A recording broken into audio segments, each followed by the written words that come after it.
هەر سەبارەت بە هەڵبژاردنەکانی عێراق و ڕەوشی ئەمنی شاری کەرکووک ئێستا پامنێرمان دڵشاد ئەنوەر بە شێوەیەکی ڕاستەوخۆ بە ڕێگای سکایپ لەگەڵماندایە. دڵشاد ئەم کاتت باش و سەرەتا پێمان بڵێ چ ڕێوشوێنێکی ئەمنی گیراوەتە بەر پێش هەڵبژاردنەکانی سبەینێ؟ ئەم کاتت باش، زۆر سپاس. دیارە ڕەوشی ئەمنی کەرکووک تاکو ئێستا باشە، فڕوقاتێکی وان نییە با بڵێن ئەوەی کە چاوەڕوان نەکرا دەستدێژی داعش یا خود ڕوودانی پشێوی و هێزی دژە تیرۆری عراقی کە ئێستا سەرپەرشتی مەلەفی ئەمنی کەرکووکەکە بە هاوکاری پۆلیسی اتحادی و پۆلیسی کەرکووک دۆسی ئەمنیان دابش کردووە بەسەر سێ بەشێکیان هی دەواازەکانی شارەکە لە ڕۆژی هەڵبژاردن داواتە سبەی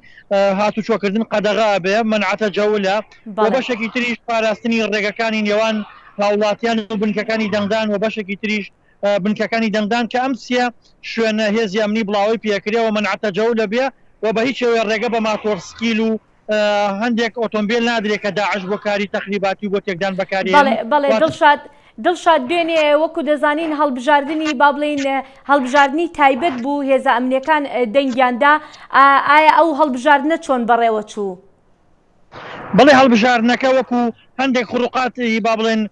ڕوویداوە، بەڵام هەندێک نەتیجەی ئەوەی بڵاو بۆتەوە کە کۆمیسیۆن ڕەتیەکاتەوە کە ئەم نەتیجانە وابن و یەکێتی نیشتیمانیش ئەڵێم نەتیجانە لەسەر ئاستی ناڕەسمی ئەڵێن وان کە بە پێی ئەو نەتیجانە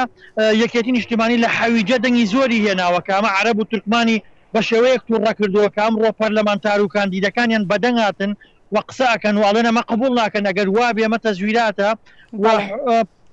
حەزی کەرکووکیش کۆمیسیۆنی بە خڕوقات و بە تەزویرات تۆمەتبار کردووە لە حەویجە، بۆیە لە ئێستادا کۆمیسیۆن ئەوەی ڕەت کردوێتەوە، بەڵام بەعام ئێستا هەمووی چاوەڕوانی نەتایجە ئەوەلیەکان ئەگەرچی یەکێتی ئەڵێن ئەوان براون لە حەویجە و عەرەب و تورکمان باس لەوەکەن کە ئەگەر ئەمە ڕوویدا بێت ئەمە تەزویراتە، بەڵام کۆمیسیۆن ئەڵێت هیچ نەتیجەیەوانەی کە بڵێ پامنێرمان دڵشاد ئەنوەر لە کەرکووکەوە سپاس دەکەین.